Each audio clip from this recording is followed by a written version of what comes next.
Do you ever feel held back because you're supposed to have the perfect website or the perfect ebook or PDF or business plan to share with your clients, or you're not techie and you're supposed to be making all these videos, but it's holding you back?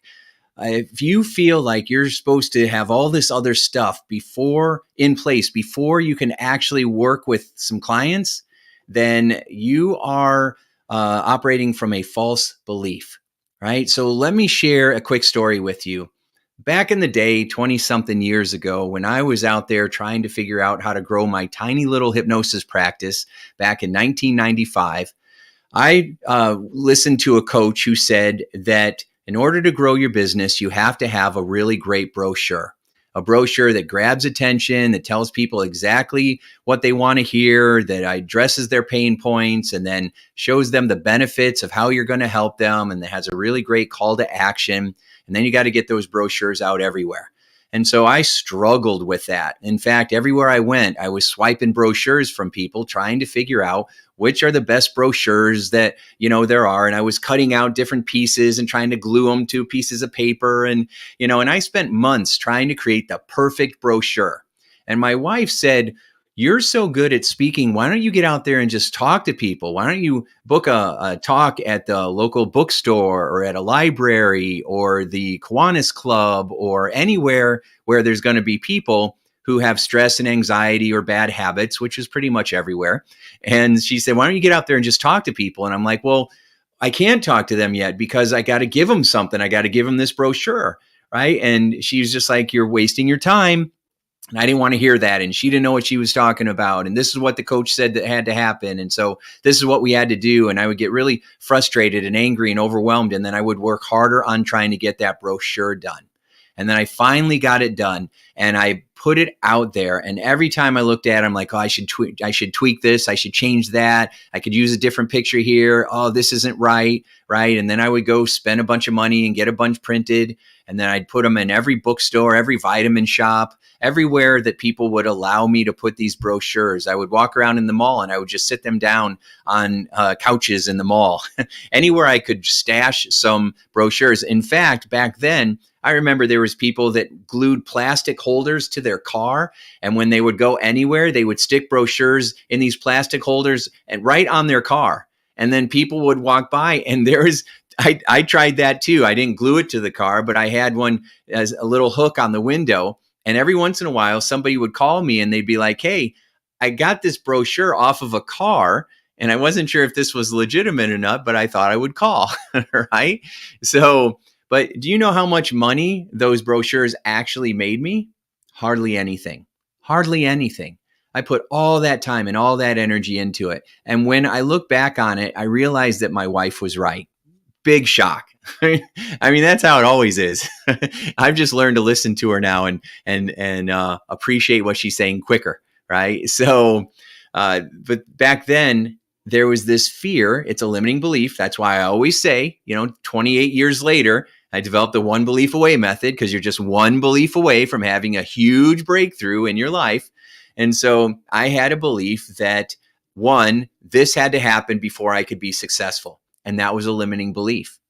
I also had a belief that it had to be the perfect brochure, which was also false because there's no such thing as a perfect brochure. And if I spend all those hours trying to make it perfect, but what does perfect mean, right? Perfect is, does it convert? Does it get people to call you?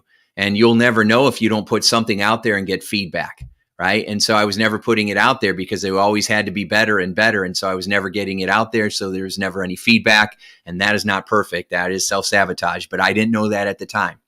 The third belief that I had is that what if I put it out there and nobody calls? And that is such a horrible feeling, that what if I put it out there and nobody calls? That is basically saying, what if I put out my heart and I get rejected? Now, of course, that's ridiculous. If you put something out there and somebody doesn't call, then it just means that maybe you're not connecting with people, or you're not getting it to the right people, or you're not putting it in the right place. It's not a personal rejection. But in our subconscious mind, we take it as a personal rejection. And we don't want to deal with that because we maybe have had that experience in the past. So we just don't even put ourselves out there. We're just going to play small. We're going to play not to lose. We're going to keep ourselves in the shadows, right? Instead of actually being vulnerable. And so we don't put ourselves out there. And that's what I was doing. I was so afraid that somehow it wasn't going to work or that it has to be great. So I had all these excuses for why I couldn't get out there and just talk to people. And then when you have a belief in play like that, it's going to keep going no matter what you're doing next, right? The beliefs are always there driving our decisions. So because I had a belief that I had to have a perfect brochure, once I got that done, then, well, I could get out there and I could schedule those talks, but I need to have a really great business card that matches the brochure. So then I spent several more months trying to come up with the perfect business card. And I have a whole bunch of different business cards. I had one that listed every possible way that you could help somebody else on there. It was like a giant menu. And then I'd get that printed. And then I'd go to a seminar and somebody would say, do not put a giant list out there because people are going to think that you don't specialize in anything. You need to put one thing on that card. And I'm like, I just printed 5,000 business cards that have menus on there. Now, what am I going to do? Right. And so then I went back to the drawing board and making all these business cards and then hiring people to design business cards for me and spent more months. And you know how much business I got from just leaving business cards everywhere? Like nothing. I mean, I'm sure I made some money, but it was nothing because the business cards and the brochures are not what creates the sales. Those are tiny little pieces that grab attention. They're like little commercials that grab attention. And business cards aren't even commercials at all. Right? That's just, if you're ready to connect with somebody and they need some contact information from you, but nobody really gets business because they traded business cards. So, and then after the brochure and the business card, then eventually it became a DVD. You have to create a DVD and CDs and send them out with your marketing materials and send them out to companies to get speaking engagements. And so then it was a press kit.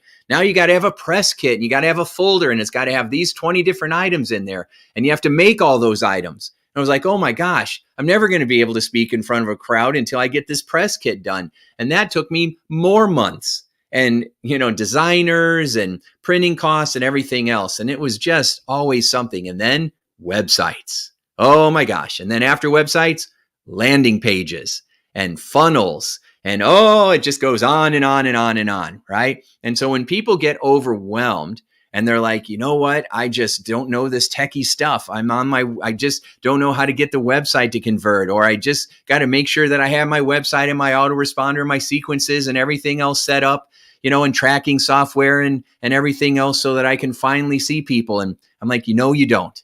You don't have to have any of that stuff. Now I teach how to set that up because you do want to set up some systems. You want to have a clear path for your cold, warm, and hot traffic to go through so that they eventually convert into buyers, into customers, into ideal clients who you turn into raving fans. So you do want to have those systems in place, but you don't have to have any of that to start seeing clients.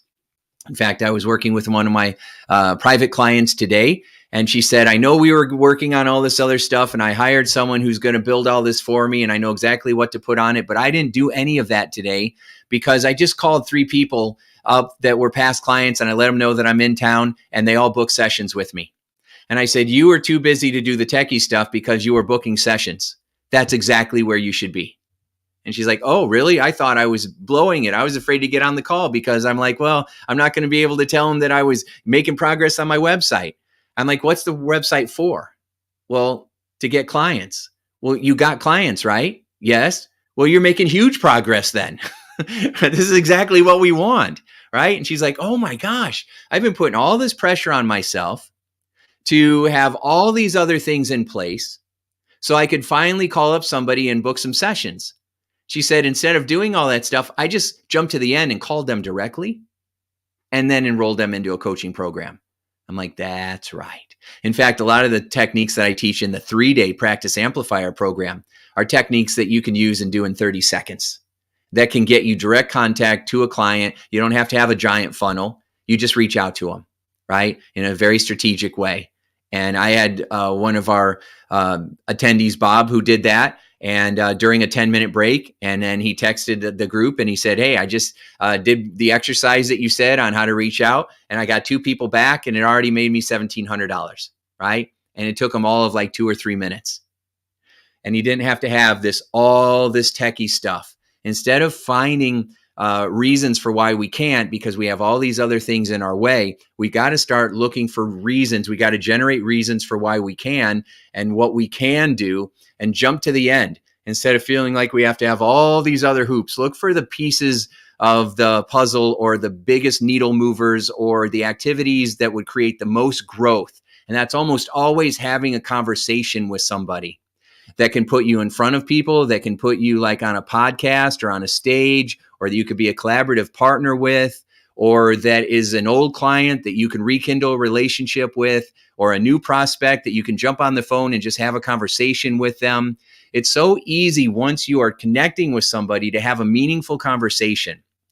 But if you put all these steps in place before you can have that meaningful conversation, then a lot of times they just don't happen, right? Or there's somebody that's hot and ready to buy right now, but you've got so many steps that you're just not talking to them. They go find somebody else. So I don't want you to get caught up in the perfect brochure syndrome, right? So if there's ever a time where I'm like, well, I've got to write this book, so I can teach people the next part of this process. I was doing that at one time and my wife's like, is that your next brochure? And I'm like, no. And then I'm like, is it? Oh no, maybe it is. And I'm like, you know what? I don't have to write this book first. I can get out there and just share it with people now. I can go out there and connect with people now who I think would read this book and then let them know about it. And then I'll write as we go along and share chapters and then get feedback and then make the book better so that when I actually launch it, there's people who've already paid for it to buy it. I've helped cover the printing costs. And so there's so many better ways of doing it. But we tend to get in our own way and we don't even realize it. And so I want you to just kind of ask yourself, all right, is what I'm doing, is that the next brochure, that I'm slowing myself down with? Now, again, if you want to really grow a successful practice, then you've got to make sure you do have certain steps in place. Like it is helpful to have a landing page with one simple step or a website that has an opt-in. It has problems and solutions. These are the problems that I work with my clients. These are the benefits that they get after working with me. Like this is what happens in your life after we've worked together, okay? Or after you've used my product. And then a call for action, schedule a consultation call, right? Or, click here to get a free trial of whatever it is. And those are the 3 steps. So that it's very simple and people know exactly what to do. So simple landing page, a simple website, right? It doesn't have to be super fancy with 57 pages on it. When you keep it simple and you keep looking for, but what else could I do? What else could I do to talk to my favorite clients, to get in front of my ideal people? What else can I do today that would help that happen instead of feeling like I have to put all these other things in place first? If you don't like to make videos, that's fine. If you don't like to do social media, that's fine. I was having a conversation with Seth Rogen. He wrote, or Seth Godin, not the actor, Seth Godin, the guy that wrote 15, Wall Street Journal best-selling books. And Seth said, I'm not even on social media, and he's like, Tim, you don't have to do social media if you don't want to. Now, I like it because it's a way of connecting with you. And so I like doing it, right? But you don't have to. If there's things that you absolutely don't like to do, you don't have to do that. We'll just come up with other creative ways for you to skip the brochure and get right to the people who will only truly benefit if they hear whatever message they need to hear through you. That's a huge belief for a lot of people that people don't realize that there's 8 billion people on the planet. And you might say the same thing as me or somebody else, but there's people out there. The only way that's really going to click for them is if they hear that message directly through you and how the spin you put on it and how you share it with them, right? They might like me, they might not, but they will love you. And they're looking for you. And the only way they're going to find you is if you get out there enough so that they can find you and then you can share your message with them. So stop letting brochures, the perfect brochure, get in your way and focus on what you do enjoy so that you feel excited about doing it. And if there's any beliefs that are holding you back, then go through my Practice Amplifier program. It's a 3-day live event, and I'll help you get rid of those limiting beliefs with my 1 belief away method. It's awesome. And then give you dozens of marketing strategies that you can use that will help you to get in front of your ideal clients. So I hope this was helpful for you. Thanks so much for being a part of this and watching this. And we'll go from there. All right. Have a great day. Thanks so much for being here. Hi, Melanie. Nice to see you. Thanks for joining me today. You guys have a wonderful day. Make it a sure success. We'll talk to you soon. Bye.